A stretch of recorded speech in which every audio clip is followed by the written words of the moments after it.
If your content is not showing up on Pinterest daily, then we need to talk. I'm Presh Rogers and I do Pinterest marketing for online businesses. So let's get into it. So you probably have a problem with consistency. And I get it because I've been there. So if you're the type that's been leveraging Pinterest, but you like pin one pin here and then one pin there, like you pin a pin like you will post a post on social media whenever it kind of like, whenever you feel like you need to, like you created something new, so you pin a pin. But that's not exactly how Pinterest works. You want your content to show up on the platform continuously, meaning that every single day there should be some kind of pin regarding your content being pinned on Pinterest. Now here's the caveat. I don't mean you physically showing up on Pinterest every single day because nobody got time for it.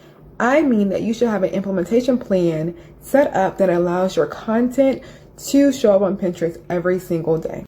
So here's 3 tips for how you can do this. You want to batch your content, the first thing. Like you want to make sure you are batching your creation of your pins, of your pin titles, your pin descriptions, all those things. And then after you finish doing that, you want to actually schedule these things out on Tailwind for weeks or months. I suggest months.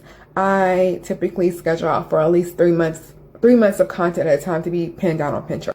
And lastly, which is probably the thing that should be the first thing, is that you want to actually set aside time to do these things. Because if you don't set aside time in your schedule to actually batch the content and to actually schedule out the content, then you're not going to actually show up consistently on Pinterest.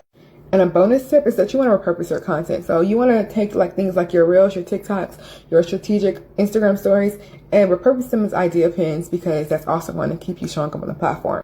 So those are my tips. Remember that consistency is key when it comes to Pinterest, and you want to make sure you find a way to stay consistent without burning yourself out.